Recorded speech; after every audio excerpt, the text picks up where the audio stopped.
రాష్ట్ర ప్రభుత్వం ఈ రాష్ట్రంలో ప్రజా పంపిణీ వ్యవస్థ ఏదైతే ఉందో నిత్యావసర వస్తువులు పంపిణీ అనేది సక్రమంగా జరగల. గత ప్రభుత్వ హయాంలో MDU వెహికల్ ద్వారా అందజేసేటువంటి ఒక కార్యక్రమం రోడ్ల మీద పోయేసి అతను ఎప్పుడు వస్తే అప్పుడు క్యూలో ఉండేటువంటి విధానానికి స్వస్తి పలకాలని చెప్పి మార్పులు చేసుకుంటూ ఈరోజు ఆ మార్పుల్లో భాగంగానే స్మార్ట్ కార్డు విధానాన్ని తీసుకొచ్చేసి ప్రజలకు ఆ కార్డులు అందజేసేటువంటి కార్యక్రమము రాష్ట్ర వ్యాప్తంగా జరుగుతోంది. అందులో భాగంగా కదిరి నియోజకవర్గంలో కూడా 10 రోజుల కిందటే ఈ కార్యక్రమం జరగాల్సి ఉంది. కాకపోతే ఆ రోజున కార్డు రాలేదని చెప్పేసి రెవెన్యూ వాళ్ళు చెప్పడం జరిగింది. తదుపరి 6 రోజుల కిందట వాళ్ళ పంపిణీ చేస్తామంటే నేనే అరచడం జరిగింది. అసెంబ్లీ అనేది ఆ నియోజకవర్గానికి చాలా ప్రాధాన్యత సంతరించుకునేటువంటి అంశం. అది చాలా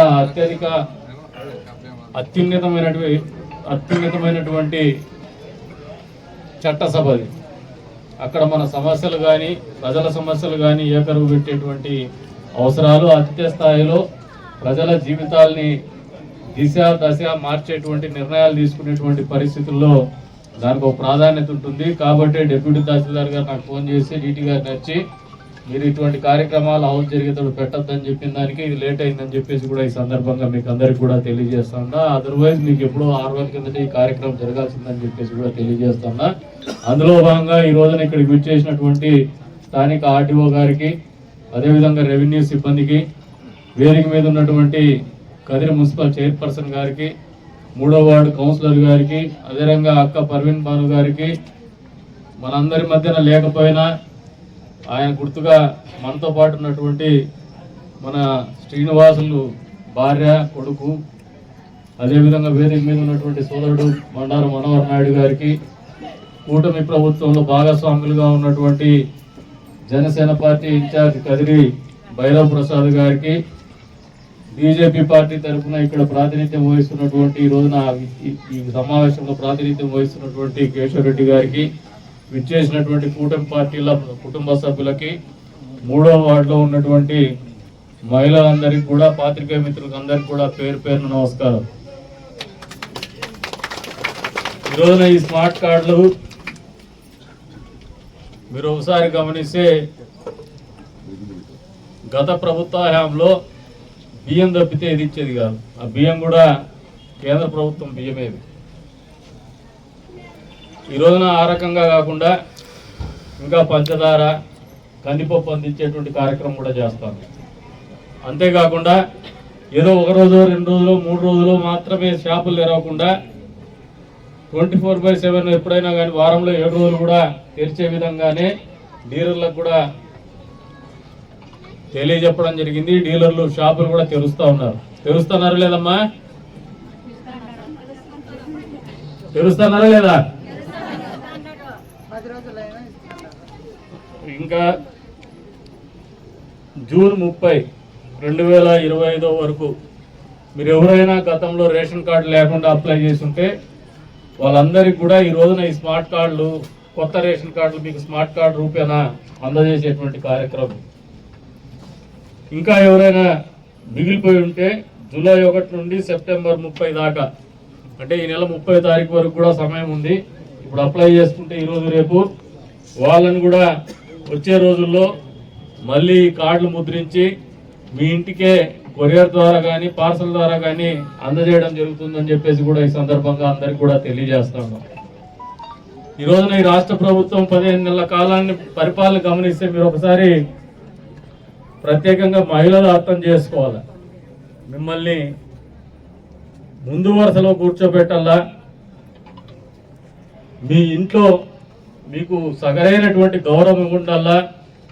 అంతేకాకుండా ఏదైతే చంద్రబాబు నాయుడు గారు మొదటి నుంచి కూడా ఆలోచన చేసేటువంటి మహిళా సాధికారకత అనేది స్వావలంబన జరగల్లా అనే ఆలోచనతోనే ప్రతి నిర్ణయం కూడా ఈ 15 నెలల కాలంలో జరిగింది. అందులో భాగంగానే ఒకసారి మీరు గమనిస్తే తల్లికి వందనం, ఇంట్లో ఎంతమంది పిల్లలు ఉంటే అంతమంది పిల్లలు కూడా డబ్బులు వేసినటువంటి కార్యక్రమం వాస్తవమా కాదా మిమ్మల్ని అడుగుతున్నా. ఏమా తల్లికి వందనం పేరు మీద డబ్బులు వేసినారా? ఇంట్లో ఎంతమంది పిల్లలు చదువుతుంటే అంతమందికి వేసినారా? గత ప్రభుత్వంలో ఎక్కడైనా వేసినారా? ఇప్పటికైనా ఈ పథకం పేరు గట్టిగా చెప్పండి. ఏం పథకం ఇది? మీరు గట్టిగా చెప్పాలా? 3వ వార్డులో గట్టిగా చెప్పకపోతే వేరే వార్డులో చెప్పరు. అందుకని 3వ వార్డులో గట్టిగా చెప్పండి. మీరు తల్లికి వందనం అనేది గట్టిగా చెప్పండి. మీరు పథకం పేరు చెప్పండి అమ్మా. మీరు తప్పు పలుకుతా అన్నారని మీతో చెప్పిస్తాండి. ఇది మీరు పదే ఏం చెప్తున్నారంటే ఇంకా పాత పేరే చెప్తున్నారు. పాత పేరు చెప్పితే వచ్చే రోజుల్లో మీకు ఒక బిడ్డకే వస్తుంది చూడు. కాబట్టి అందరు గట్టిగా ఈ పథకం పేరు ఏం పేరో చెప్పండి అమ్మా. అది బాగా నేర్చుకోండి, 10 మందికి చెప్పండి. ఎందుకంటే ప్రభుత్వము ఇంత ఇబ్బందికరమైన ఆర్థిక పరిస్థితులు ఉన్నా కూడా ఇచ్చినటువంటి హామీకి కట్టుబడి, మాటకు కట్టుబడి చంద్రబాబు నాయుడు గారు ఈ రోజున మన అందరికి కూడా మన ఇళ్లలో మంచి చేయాలనే ఆలోచనతో పిల్లలందరికీ డబ్బులు వేసినారు. ఎగతాళి చేసినటువంటి వాళ్ళ నోళ్ళు మేము పని చేయించినాం. అక్కడ నుంచి పెడితే మళ్ళీ ఒకసారి ఆలోచన చేసుకోండి. మొన్నటికి మొన్న శ్రీశక్తి పథకం పేరు మీద ఉచిత బస్సు ప్రయాణం జరిగిందా లేదా? మీరు ఎంతమంది బస్సులో ప్రయాణం చేసినారు ఆ రోజు నుంచి ఈ రోజు వరకు? చేతులు ఎత్తండి అమ్మా, చేతులు ఎత్తల్లా. మీరు ఎంతమంది ప్రయాణం చేసినా చేతులు ఎత్తండి.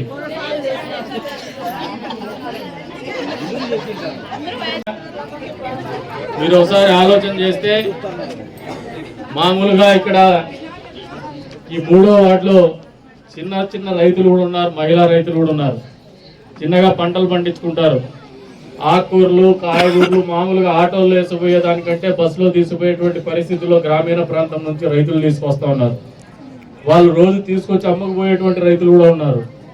వీళ్ళకు నెలకు దాదాపు ఒక 3,000 రూపాయలు మిగిలేటువంటి పరిస్థితులు ఉన్నాయి. వాస్తవమా కాదా మీరు ఒక్కసారి ఆలోచన చేసుకోమంటాడ. అంటే మీకు ప్రత్యక్షంగా నెలకు ఒక 3,000 రూపాయలు ఒక్కొక్క మహిళకు ఆదా చేసేటువంటి కార్యక్రమం ఉచిత బస్సు ప్రయాణం మీద అందజేసినటువంటి చంద్రబాబు నాయుడు గారికి మీరందరూ మనస్ఫూర్తిగా పెద్దగా చప్పట్లు చెప్పి ధన్యవాదాలు తెలుపుకుంటాను. అంతేకాకుండా దీపం పథకం కింద గతంలో కూడా గ్యాస్ కనెక్షన్ ఇచ్చిండేటువంటి ఘనత ఎవరికి దక్కుతుందంటే అప్పట్లో కూడా చంద్రబాబు నాయుడు గారి నాయకత్వంలో ఏర్పడినటువంటి కూటమి ప్రభుత్వానికే దక్కుతుంది. కట్ల పొయ్యికి స్వస్థ పొలికినటువంటి ఘనత కూడా చంద్రబాబు నాయుడు గారికే దక్కుతుంది. ఈ రోజున గ్యాస్ బండ రేటు పెరిగిపోయినటువంటి పరిస్థితుల్లో మళ్ళీ మీకు ఆర్థికంగా ఆదుకోవాలనే ఒకే ఒక ఆలోచనతోనే సంవత్సరంలో 3 గ్యాస్ సిలిండర్లు కానీ ఉచితంగా, లేదంటే మీరు సిలిండర్ వద్దనుకుంటే దానికి సరిపడా డబ్బు కానీ మీ అకౌంట్లో జమ చేసేటువంటి కార్యక్రమం వాస్తవమా కాదా మీరు గట్టిగా చప్పట్లు కొట్టి తెలియజెప్పమని చెప్పేస్తున్నాను. ఈ రోజున ఇవన్నిటితో పాటు ఈ రోజునే పొద్దున్నే మళ్ళీ మీకు దసరా కానుకగా మహిళలకి ఒక స్వీట్ ఇచ్చినాడు చంద్రబాబు నాయుడు గారు. మహిళా సంఘాల్లో ఉన్నటువంటి వాళ్ళకి దాదాపు ఎవరైనా పిల్లలు చదువుకుంటా అంటే అవసరాల కోసం పావలా వడ్డీకే 4% వడ్డీకే 10,000 దగ్గర నుంచి 1,00,000 రూపాయల వరకు రుణాన్ని అందజేసేటువంటి కార్యక్రమానికి శ్రీకారం చుట్టినారని చెప్పేసి కూడా మీకు ఈ సందర్భంగా తెలియజేస్తాను. అంతేకాకుండా ఇళ్లలో ఎవరైనా మీ ఇంట్లో పెళ్లి చేసుకునేటువంటి కార్యక్రమం ఉంటే మహిళా గ్రూపుల్లో సభ్యులైనటువంటి వాళ్ళ ఇళ్లలో పెళ్లి జరిగితే మీరు అప్లై చేసుకుంటే మీరు వెడ్డింగ్ కార్డు పెట్టేసి మీ ఆర్థిక పరిస్థితి తెలియజెప్పుకుంటూ వెడ్డింగ్ కార్డు పెట్టుకుంటే ఎంక్వైరీ చేసి మీకు కూడా మళ్ళీ ఒక 10,000 దగ్గర నుంచి 1,00,000 రూపాయల వరకు పావలా వడ్డీకి రుణాన్ని అందజేసేటువంటి కార్యక్రమం కూడా శ్రీకారం చుట్టినారని చెప్పేసి కూడా ఈ సందర్భంగా తెలియజేస్తా ఉన్నారు. తిరిగి మళ్ళీ మీరు వాయిదాల పద్ధతిలోనే చెల్లించుకోవచ్చు, ఒక్కసారిగా చెల్లించాల్సినటువంటి అవసరం కూడా లేదు. అంటే చంద్రబాబు నాయుడు గారు ఎప్పుడు కూడా ప్రతి కుటుంబంలో, పేద కుటుంబాల్లో, మధ్యతరగతి కుటుంబాల్లో మహిళలు పడేటువంటి కష్టాలు తీర్చినటువంటి వ్యక్తిగా మనల్ని ఆదుకోవాలనే ఆలోచనతోనే ఇటువంటి కార్యక్రమాలు చేస్తున్నారనేది వాస్తవం మీ అందరికి కూడా తెలియజెప్తా ఉన్నాను.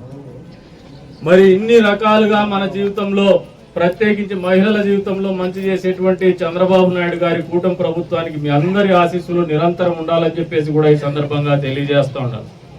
అంతేకాకుండా మామూలుగా ఏటీఎం కార్డు వింతగా చూసేవాళ్ళం మనం, ప్లాస్టిక్ మనీ అని చెప్పేసి.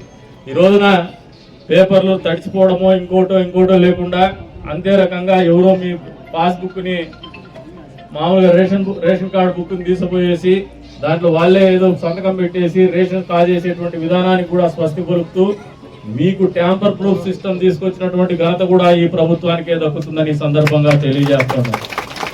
ఇన్ని రకాలుగా ప్రజల జీవితాల్లో మంచి చేయాలని ఒక దృఢ సంకల్పంతో ముందుకు పోతున్నటువంటి కూటమి ప్రభుత్వం చంద్రబాబు నాయుడు గారి ఆధ్వర్యంలో మన ముందుంటే మొన్నటికి మొన్న మీరు అందరూ కూడా ఎప్పుడెప్పుడు ఎన్నికలు వస్తాయని ఎదురు చూసి ఎన్నికల్లో చరిత్రలో ఎప్పుడూ లేనటువంటి విధంగా ఒక రాజకీయ పార్టీని పాతాళానికి నెట్టేసేటువంటి తీర్పునిచ్చినటువంటి 11 సీట్లకు ఇచ్చినా కూడా వైఎస్ఆర్సీపీ పార్టీకి బుద్ధి రాల. ఈ రోజున ఎంతసేపు ఫీజు రీయింబర్స్మెంట్ అంటారు, లేదంటే రైతులకు యూరియా అంటారు. రైతులకు యూరియా ఏ రైతన్నా మన నియోజకవర్గంలో రోడ్డు ఎక్కినాడా? రైతులు ఉండేటువంటి ప్రాంతమే ఇది.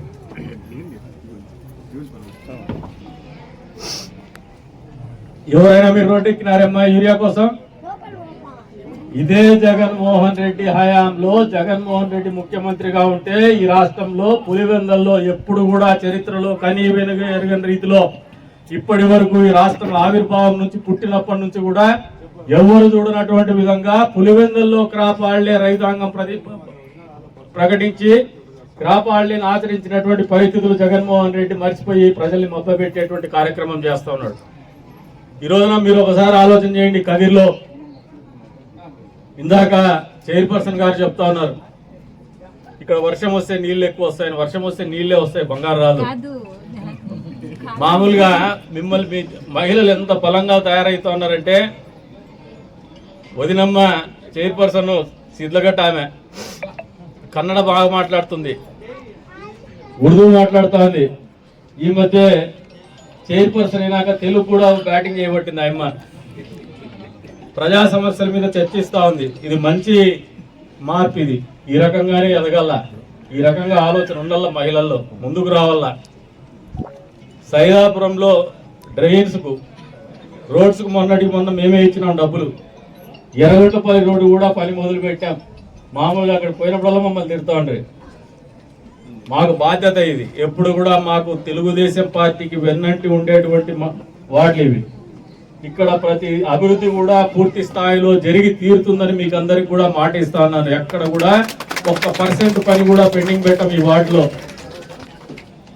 అందులో ఎస్సీలు కూడా ఎక్కువగా ఉండేటువంటి సైదాపురం ఇది.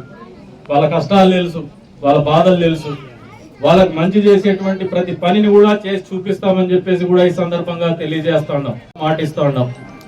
అంతేకాకుండా ఈ రోజున ఈ ప్రాంతంలో రైతాంగానికి మీరు ఒకసారి గమనిస్తే హంద్రీ నివా ద్వారా పూర్తి స్థాయిలో నీళ్లు చెరువులు నింపేటువంటి కార్యక్రమం చేస్తా ఉండేది వాస్తవమా కాదా ఒకసారి అర్థం చేసుకోమని చెప్పేసి తెలియజేస్తా ఉన్నాం.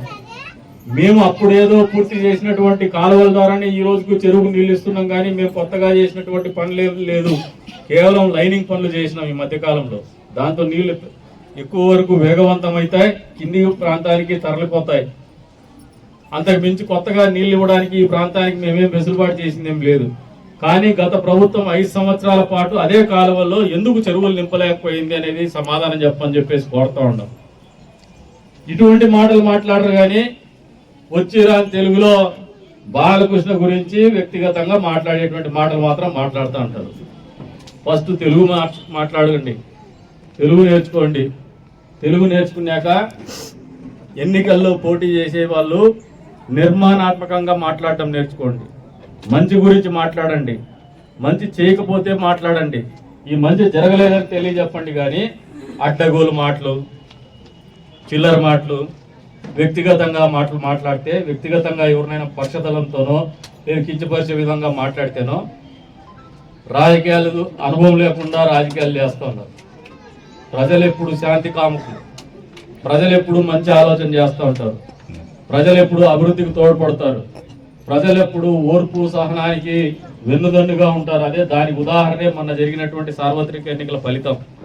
చంద్రబాబు నాయుడు గారిని నిండు సభలో అవమానించిన, కంట్లో నీళ్లు పెట్టుకునైనా ఓర్పుగా ప్రజల మధ్యనే ఉన్నారు, కానీ వ్యక్తిగతంగా ఎవరిని దూషణ చేయలే. ఆయన అందుకే అత్యంత ప్రజాదరణతో అత్యధికమైనటువంటి ఓట్లతో సీట్లతో మళ్ళీ ఆయన అధికారంలోకి కూర్చోబెట్టినారు. మహిళలు, పిల్లలు, వృద్ధులు, యువకులు, యువకులు అందరూ కూడా, ఉద్యోగ వర్గాలు, ఉపాధ్యాయ వర్గాలు అందరూ కలిసికట్టుగా మళ్ళీ అధికారంలోకి తీసుకొచ్చేసి ఈయనైతేనే ఈ రాష్ట్రాన్ని గాడిలో పెడతారని చెప్పేసి ఆలోచన చేస్తున్నారు.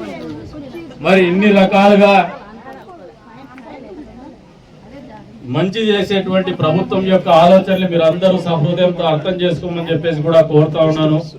ఈ మంచి అనేది ఇక్కడితో ఆగిపోదు. ఇంకా చాలా మంచి చేసేటువంటి కార్యక్రమాలు ప్రభుత్వం యొక్క ఆలోచనలో ఉన్నాయి. ఆ ఆలోచనలు కూడా ఆచరణలోకి రాబోతున్నాయని చెప్పేసి కూడా ఈ సందర్భంగా తెలియజేసుకుంటూ, ఈ రోజున ఇక్కడికి వచ్చినటువంటి ప్రతి ఒక్కరికి కూడా వచ్చే రోజుల్లో అంత పండగ సీజనే. మీకు అందరికి కూడా దసరా పండగ శుభాకాంక్షలు తెలుపుకుంటూ, ఆ దుర్గమ్మ మన అందరి జీవితాల్లో మంచిది తీసుకురావాలా, మంచి చేయాలా, బాగా స్వీట్లు కూడా పంచిపెట్టుకొని వంట చేసుకొని తినాలని చెప్పేసి ఈ రేషన్ కూడా సక్రమంగా ఈసారి మీకు సరైన పద్ధతిలో అందజేయబడుతుందని చెప్పేసి కూడా తెలియజేసుకుంటూ, మరొకసారి అందరికి కూడా పండగ శుభాకాంక్షలు తెలుపుకుంటూ సెలవు తీసుకుంటున్నాను. జై హింద్.